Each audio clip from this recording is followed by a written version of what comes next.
Hi guys, আমি ঋতিকা আর আপনারা দেখছেন আর্ট অ্যান্ড ক্রাফট এক্সপার্ট। আমি আজকে আপনাদের দেখাবো কি করে অয়েল প্যাস্টেল কালার ব্লেন্ডিং করতে হয়।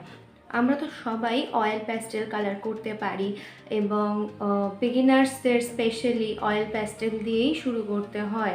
সো অয়েল প্যাস্টেল কালার ব্লেন্ডিংটা খুব ইম্পর্টেন্ট বিগিনার্সদের জন্য বা বাচ্চাদের জন্য।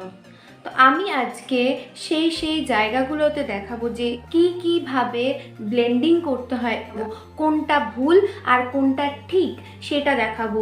অয়েল প্যাস্টেল ব্লেন্ডিং করার জন্য কোন প্রসেসটা ঠিক এবং সোজা আর কোন প্রসেসটা ভুল কিন্তু খুব কঠিন। সবথেকে সোজা পদ্ধতিতে এবং সঠিক পদ্ধতিতে কিভাবে কালার ব্লেন্ড করতে হয় সেটা আমি আজকে দেখাবো। চলো আমরা প্রথমে ডার্ক করে কালার করব। ব্লেন্ডিং যখনই আমরা করব, প্রথম ধরুন ব্লেন্ডিং করছি, প্রথমে ডার্ক করে নেওয়ার পর লাস্টে একটুখানি হালকা আমরা লাইট ছেড়ে দেবো। এবার পরের কালারটা ওই লাইট কালারের ওপর দিয়ে করতে হবে।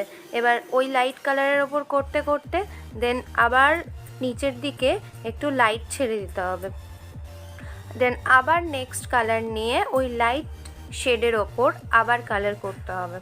দেন আবার একটুখানি লাইট শেড করব। দেন কালারটা ডিফারেন্ট বোঝা যাচ্ছে। এইভাবে আমরা যদি করতে থাকি তাহলে আমাদের শেডিংটা ভালো হবে।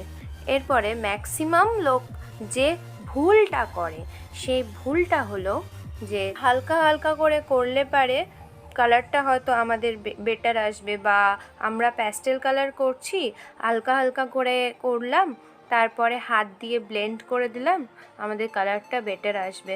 বাট না, হালকা হালকা করাটা একদম ভুল। দেখো ডিফারেন্টটা তোমরাই দেখো, কোনটা ভালো লাগছে আর কোনটা খারাপ লাগছে। সো কোনটা ভুল কোনটা ঠিক তোমরা নিজেরাই দেখতে পাচ্ছ।